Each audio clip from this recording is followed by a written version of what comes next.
안녕하십니까 국민 여러분. 기호 10번 김경재 후보입니다. 오늘은 유세를 쉽니다. 내일은 서울대학교 그 대학가를 중심으로 해서 서울 시내를 장악해서 유세판을 한번 벌일 계획으로 계획을 짜고 있습니다. 오늘 오후에 여러분에게 보고 드릴 것은 어저께 그저께 윤석열 후보 측에 저희들이 최후 통첩을 한 적이 있습니다. 오늘까지 시한인데 몇 차례 지금 접촉은 왔습니다만은 아직 확실한 대안은 아직 불분명합니다. 좀 기다리겠습니다. 그건 잠시 놔두고요. 엊그제 윤석열 안철수 후보의 그 단일화 선언은 이번 대선에 상당한 파문이 일고 있습니다. 그런데 안철수 후보는 여러 가지 악조건도 있었고 지지율이 좀 내려가고 하니까 서둘러서 한 것 같은데 그 자체로서는 좋다고 생각합니다. 근데 저는 이제 안철수 후보의 사퇴에 따라서 그를 지지하는 사람들이 이재명 쪽과 윤석열 쪽으로 나눠지는데 공교롭게도 그 이재명 후보 쪽으로 표가 좀 더 가는 것 같아요. 아무래도 중도적인 입장에서 서 있던 유권자이기 때문에 그쪽으로 더 간 것 같은데 그건 앞으로 두고 봐야 합니다. 다시 돌아올 수도 있고 그런데 그건 관찰해 볼 만한 대목이고, 제가 오늘 말씀드리고 싶어 하는 것은 좀 엉뚱한 얘기인데, 안철수의 사퇴가 이번 대선에 상당히 중요한 의미를 가진 것은 투표행위 그 자체의 문제입니다. 많은 사람들이 중앙선거관리위원회에 투표 관리 시스템에 문제가 많이 있다고 제기를 합니다. 수많은 부정선거 반대 단체 운동이 벌어지고 참관인 들어가기 위해서 그냥 정신이 없습니다. 저희들에게도 그냥 여러 단체에서 참관인 명단을 가져와서 집어넣으려고 가지고 법석을 떨고 그랬는데, 그것은 우리 국민들이 이 선거의 선명성, 정직성에 대해서 회의를 가지고 있다는 것을 반증하는 겁니다. 근데 그 문제에 대해서 역설적으로 안철수의 액션이 상당한 기여를 했다고 저는 생각합니다. 우선 오늘부터 시작되는 사전 투표의 투표 개표란에는 안철수하고 뒤에 그 옆에 사퇴라는 도장이 찍어 있습니다. 그런데 만약에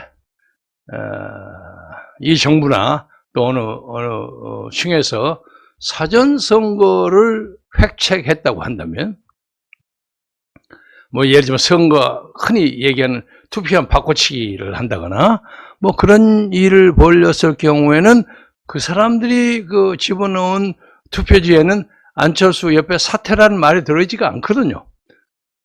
그러니까 전부 뽀록이 남자 속된 말로. 그래서 그 사람들이 그걸 전부 바꿔야 하는 그런 입장이 되기 때문에 대혼란이 벌어질 수가 있습니다.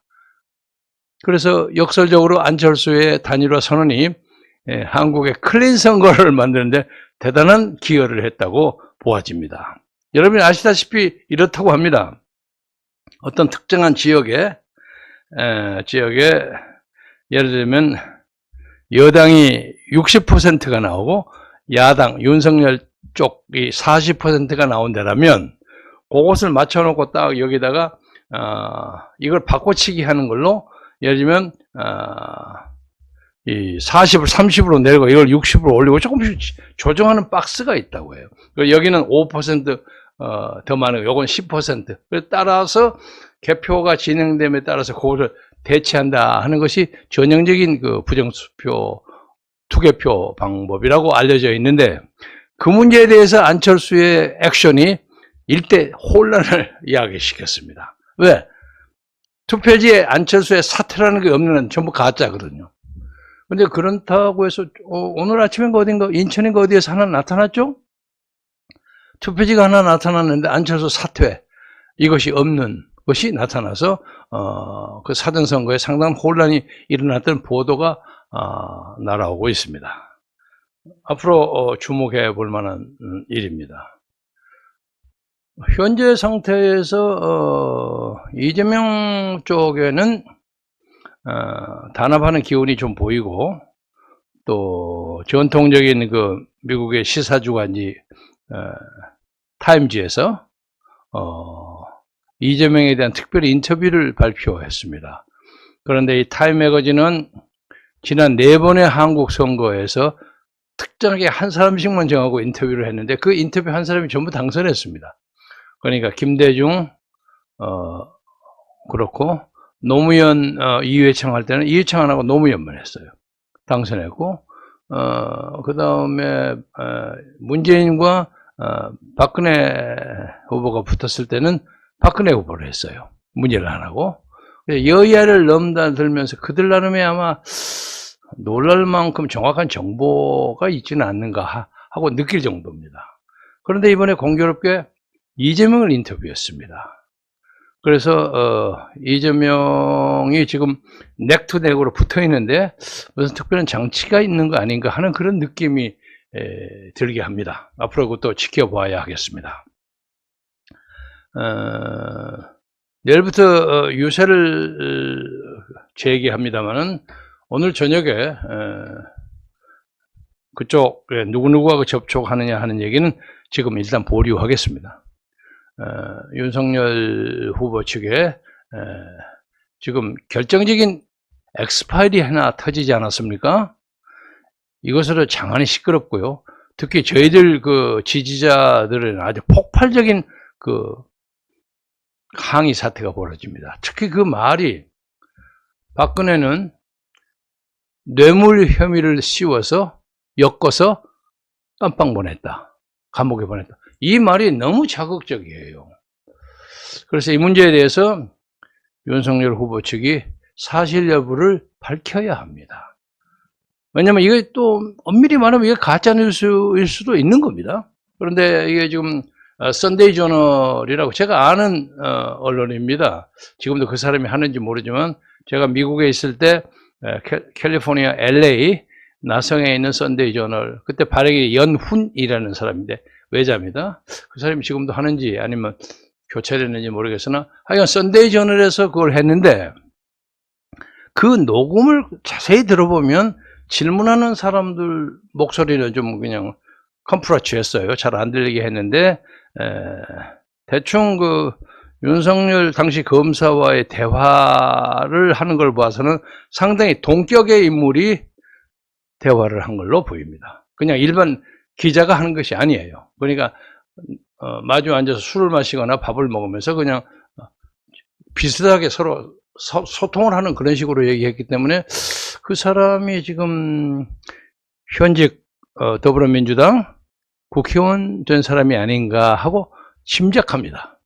그런데 앞으로 그건 확실히 나타나리라고 보고, 아무튼 간에 이번에 이 엑스파일 문제는 지금 3탄까지 나왔는데 4탄, 5탄이 뭐가 나올지는 모르겠으나 아무튼 현재까지 나오는데 가장 중요한 그 태제가 그겁니다.